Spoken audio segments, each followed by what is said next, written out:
Inzu zigurishwa zo mu birwa bya Caraïbe by'iburasirazuba ntabwo gusa ziguha ubwiza bwo kuba witegeye inyanja, ahubwo ubu zishobora no kuguha ubwenegihugu. Inzu nyinshi zirimo kugurishwa ziratanga na pasiporo, kandi impungenge za politike n'imibereho muri Amerika zirimo gutuma benshi bifuza kugura aho hantu. Njye mugiye kubana muri iki kiganiro nitwa Ndorimana Alex. Uyu munsi turibanda ku birwa byo muri Caraïbe biguha pasiporo iyo uguze inzu. Muhawe ikaze. Ibihugu bitanu bigizwe ahanini n'ibirwa ari byo Nevis, Barbuda, Dominica, Grenada na St. Lucia birimo guha umuntu ubwenegihugu buzwi nka Citizenship by Investment (SBI) guhera kushoye nibura miliyoni 200 z'amadolari ni hafi miliyoni 300 z'amafaranga y'u Rwanda. Ubu kugura inzu iri muri ako gaciro birahagije ugahabwa na pasiporo yemerera abayihawe ubwenegihugu busesuye. Muri Barbuda abagurisha amazu bagowe n'umubare munini w'abarimo kwifuza kugura, nk'uko bivugwa na Nadia Daiso, nyiri kompanyi ya Luxury Location, yabwiye BBC ati hejuru ya 70% by'abaguzi bose ubu barifuza ubwenegihugu, kandi benshi muri bo ni abo muri Amerika. Igihe nk'icyo umwaka ushize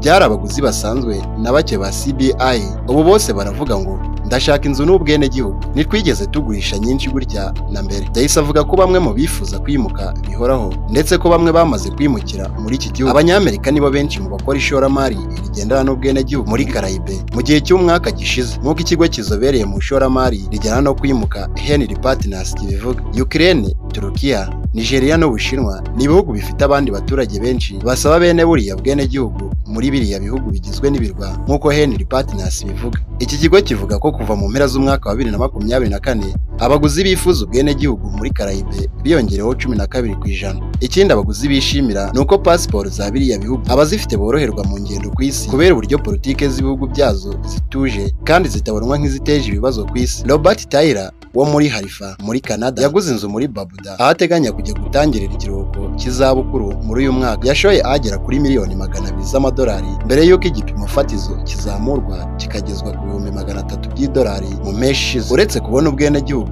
binamuha amahirwe yo gukora ibindi bikorwa nka bizinesi, nk'uko abivuga. Yakomeje agira ati nahisemo Barbuda kuko ifite amazi meza, abantu baho ni abantu beza, kandi hari ikirere cyiza gikenewe mu buzima bwanjye busigaye.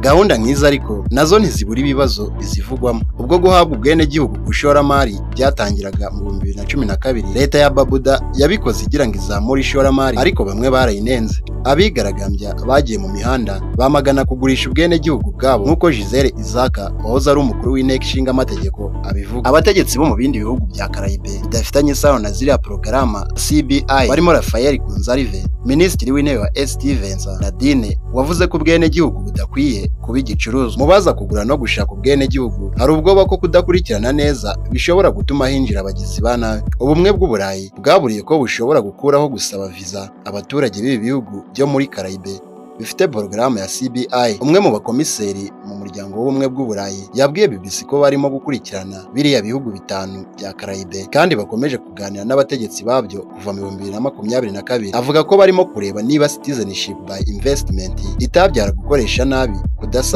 kudasaba viza ibyo bihugu byemererwa n'ubumwe bw'Uburayi, kandi niba bidashobora guteza ikibazo cy'umutekano ubumwe bw'Uburayi. Biriya bihugu bya Caraïbe byanenze abavuga ko bitagenzurana ubwitonzi abasaba buriya bwenegihugu. Minisitiri w'intebe wa Dominica, Roosevelt Scarlett, avuga ko igihugu cyabo kigenzura bikomeye iriya gahunda ya CBI. Leta yivuga ko ishoramari rigendanye no kubona ubwenegihugu ryinjirije iki gihugu hejuru ya miliyari 1 y'amadolari y'Amerika kuva ryatangira mu 1993, bigafasha igihugu kubaka ibikorwa remezo birimo n'ibitaro bikomeye. Umwaka ushize Dominica n'u Rwanda byagiranye amasezerano akuraho viza ku baturage b'ibihugu byombi. Philippe Jean Pierre, minisitiri w'intebe wa St. Lucia, nawe avuga ko iki kirwa gishira imbaraga nyinshi mu gucunga neza ko gahunda yabo ya CBI ikorwa neza kandi ntiteze ikibazo. Gaston Brown, minisitiri w'intebe wa Barbuda, avuga ko amafaranga iki gihugu cyavanye muri gahunda ya CBI yatumye kiva mu kaga ko kugwa mu gihombo mu myaka 10 ishize. Uretse kugura inzu, ubundi buryo bwa ubwenegihugu muri Caraïbe harimo guha impano ikigega cy'igihugu cyangwa ibindi bisa nacyo. Izo mpano ziratandukanye mu gaciro, zihera kuri miliyoni 200 z'amadolari